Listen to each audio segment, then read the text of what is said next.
তোমাদের রানী ধারাবাহিকে 5 বছরের লিপ নেওয়ার পর এবার আসছে জলসার অন্যতম জনপ্রিয় ধারাবাহিক হরগৌরী বাইস হোটেলে বেশ বড়সড় লিপ।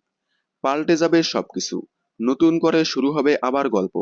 হরগৌরী বাইস হোটেল যিশু উজ্জ্বল সেনগুপ্ত প্রোডাকশন হাউজের অন্যতম জনপ্রিয় একটি ধারাবাহিক। ধারাবাহিকটি তোমায় আমায় মিলে ধারাবাহিকের সিকুয়েন্সে তৈরি হয়েছিল। হরগৌরী বাইস হোটেল শুরু থেকেই বেশ জনপ্রিয়তার তুঙ্গে। অল টাইম স্লট লিডার ধারাবাহিক হরগৌরী বাইস হোটেল। তবে কয়েক সপ্তাহ যাবৎ প্রতিপক্ষ ধারাবাহিকের থেকে খুব কম গ্যাপে পিছিয়ে আছে।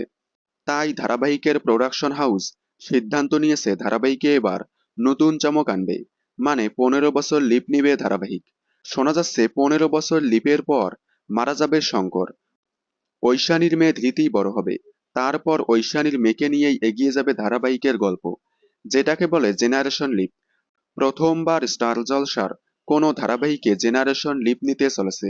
যদিও এর আগে কে আপন কে পর ধারাবাহিকটি লিপ নিয়েছিল, তবে সেখানে জবা পরমকে নিয়েই এগিয়েছিল ধারাবাহিকের গল্প। 15 বছর পর কেমন হবে হরগৌরী বাইস হোটেলের পথ চলা? দেখুন হরগৌরী বাইস হোটেল, সোম থেকে রবি ঠিক রাত 10টায় স্টার জলসার পর্দায়। বিনোদন জগতের সকল আপডেট সবার আগে পেতে চ্যানেলটি সাবস্ক্রাইব করে পাশে থাকা বেল আইকনটি বাজিয়ে দিন। ধন্যবাদ।